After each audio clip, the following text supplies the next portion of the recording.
और बड़ी खबर इस वक्त की, दिल्ली में G20 समिट को लेकर 7 सितंबर से नई दिल्ली की सभी सीमाएं सील कर दी जाएंगी। समिट के दौरान दिल्ली के अंदर भारी वाहनों को एंट्री नहीं मिलेगी। इसके साथ ही दिल्ली में धारा 144 भी अब लागू कर दी गई है। इस दौरान हॉट एयर बलून्स या एयरक्राफ्ट या पैरा जंपिंग करने पर पाबंदी जारी रहेगी। दिल्ली में आदेश 12 सितंबर तक लागू रहेगा। दिल्ली पुलिस कमिश्नर संजय अरोड़ा द्वारा जारी आदेश के मुताबिक इस दौरान दिल्ली में paragliding, paramotors, hang gliders, microlight aircraft, hot air balloons या एयरक्राफ्ट से पैरा जंपिंग करना दंडनीय माना जाएगा।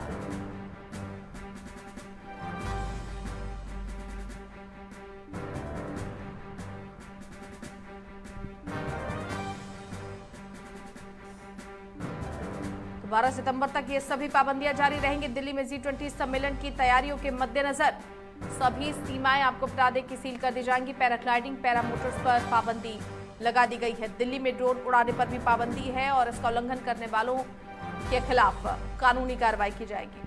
संवाददाता नितिन धीमान हमारे साथ जुड़ गए हैं।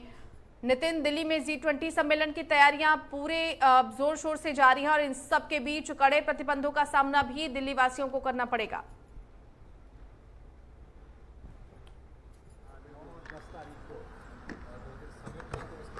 नितिन, आवाज मिल रही है आपको?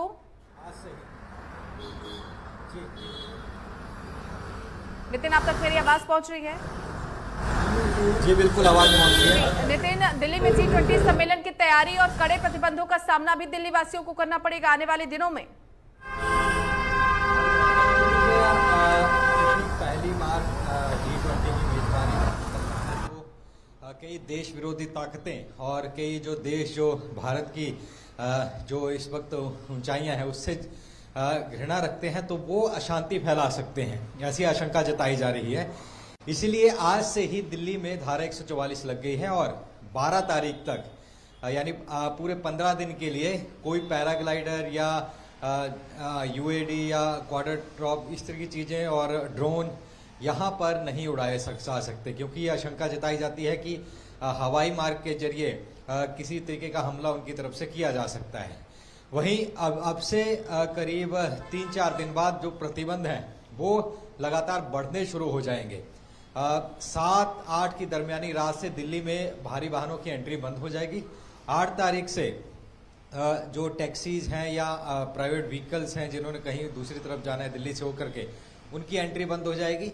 दिल्ली को 3 हिस्सों में बांटा गया है। ये एक सील्ड एरिया होगा जो कि प्रगति मैदान वाला एरिया, वहां पर तो कोई भी नहीं जा सकता सिवाय जो डेलीगेट्स हैं उनके, और उनका भी मिनट टू मिनट प्रोग्राम होगा। और दूसरा, जिन होटल्स में वो डेलीगेट्स ठहरे हैं या तमाम राष्ट्रपति, प्रधानमंत्री अलग अलग देशों के अलग अलग होटल्स में ठहरे हुए हैं, वहां से जो रूट प्रगति मैदान के लिए आते हैं, इंडिया गेट के लिए, सेंट्रल दिल्ली के लिए, उन रूट्स पर किसी को भी जाने की इजाजत नहीं होगी।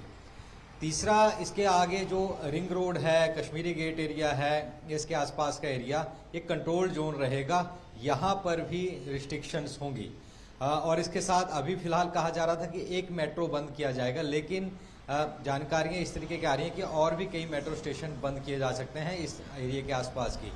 सुप्रीम कोर्ट मेट्रो तो बंद ही रहेगा, इसके अलावा मंडी हाउस, राजीव चौक को भी बंद करने की बातें कही जा रही हैं। हालांकि इस पर ऑफिशियली अभी DMRC की तरफ से संज्ञान आना है।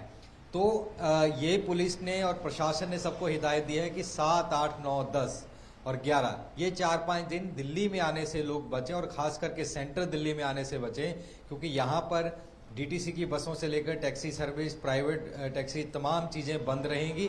सिर्फ मेट्रो से ही कम्यूट किया जा सकता है, पैदल लोग चल सकते हैं, लेकिन पैदल भी जब VIP रूट लगेगा उस वक्त रिस्ट्रिक्शंस होंगी। और इसी के मद्देनजर जो प्राइवेट ऑफिसर्स हैं सेंट्रल दिल्ली में, उनको भी कह दिया गया है कि छुट्टी उस दिन रहेगी, और जो सरकारी दफ्तर हैं वो तो बंद ही रहेंगे। तो कहीं ना कहीं जो सिक्योरिटी है वो अगले 1-2 दिन में टाइटन होना शुरू हो जाएगी।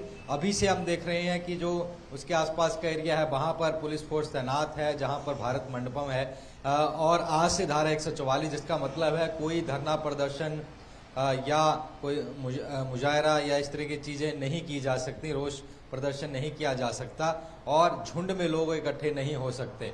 तो जिस तरीके से पहले एक धरने प्रदर्शनों का दौर एक चला था, वो अभी फिलहाल नहीं होगा।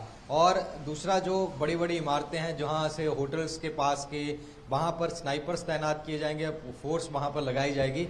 सीसीटीवी कैमरे काफ़ी ज़्यादा लगा दिए गए हैं, एआई से इंस्टॉल हैं, जो कि फेशियल रिकॉग्नाइज भी कर लेते हैं। मान लीजिए संदिग्धों की तस्वीर सॉफ्टवेयर में डाल दी, तो उस जैसा संदिग्ध कोई अगर भीड़ में चलता हुआ दिखेगा तो कैमरा खुद ही उसे डिटेक्ट करके कंट्रोल रूम को भेज देगा, तो जिससे इस पर भी लगाम लगाई जा सकती है।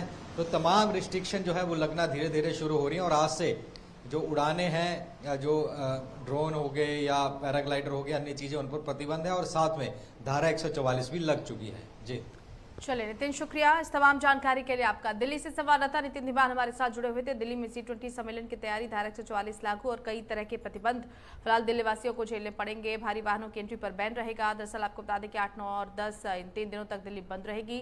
दिल्ली में G20 सम्मेलन की तैयारियों के मद्देनजर जो प्रतिबंध रहेंगे 12 सितंबर तक जारी रहेंगे।